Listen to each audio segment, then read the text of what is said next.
is 14 weeks pregnant. The day after this scan, Putin invaded and she fled. They've applied for British visas but won't hear for 5 days. We have a hope that will be good. Will be I guess, but I don't know. I don't know. Yes.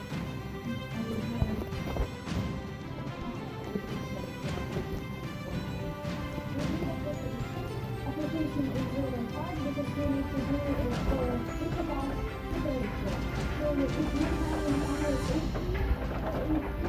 you need to do application for everyone and it takes hours. While he was speaking, a Ukrainian man comes over. Nothing there. Nothing. He's deaf, confused, and needs help. The whole situation is utterly overwhelming.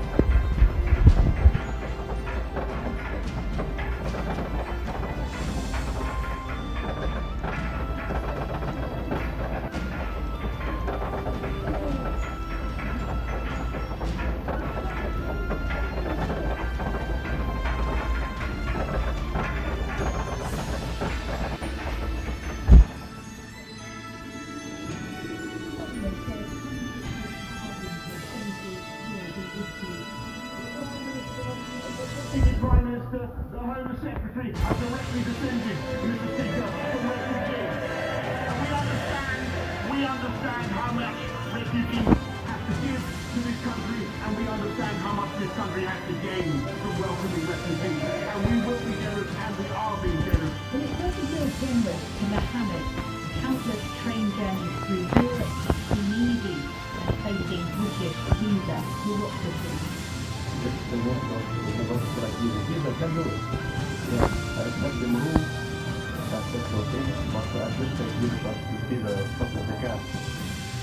Office is starting a pop-up visa centre here in Rio, but it won't offer appointments for workers.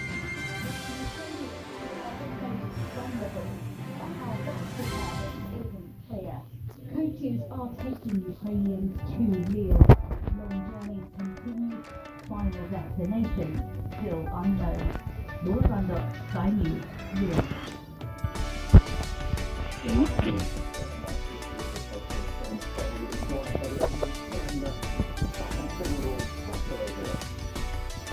It's been going on all week, Mark, starting on Monday when the Home Secretary was bitterly criticised at the start of the debate on economic sanctions against Russian oligarchs, the economic crime bill. Then yesterday a junior minister was dragged to the House because of more concerns, and Tory MPs really vented their fury. It was noticeable that it was Tory MPs who were the most angry at the failings of the Home Office. And today, at Prime Minister's questions, you heard there, that was Boris Johnson responding to questions from the SNP's Westminster leader, Ian Blackford.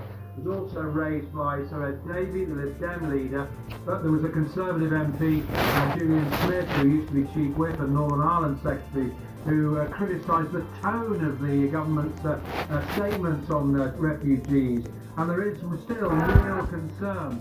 Those numbers of just under 1,000 getting their visas is still, critics claim, far below what other countries are getting, are processing, despite the Prime Minister saying that the UK's record is much better. Today, as well as fierce criticism from MPs in the Commons, there was a bitter attack on the government's record from the Ombudsman, and that's the Whitehall watchdog that investigates maladministration, as it calls it, in Whitehall.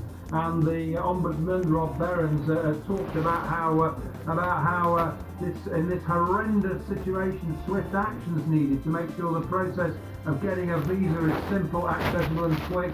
And he says lives depend on it. Well, that is backed by many, many Conservative MPs as well as opposition MPs.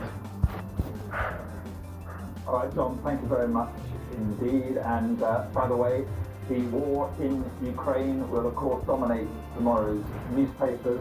We'll have our extended press preview and news review from 10:30. this evening with tonight's news and tomorrow's headlines. Joining us will be the consultant editor of the Daily Mail, Andrew Pearce, and the associate editor of the Daily Mirror, that is Kevin Maguire. Right, you're watching Sky News. Coming up, 2 weeks since Vladimir Putin launched his so-called special military operation in this country, we'll bring you the latest on the situation here on the ground.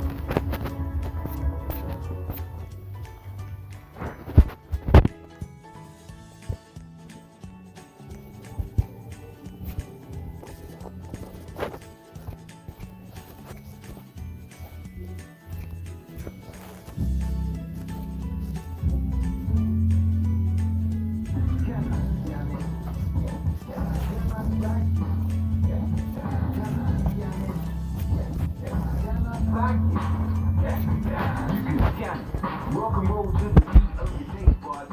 Sardine, quick lunch or a rabbit spot. Scan a truck from the bread to the fresh line.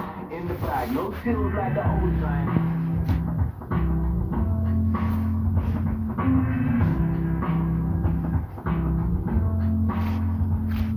You can click it. Go ahead and collect in your own time. Homeware, skincare makes you feel fine. New threads for the great outdoors. What you waiting for? Can I browse it?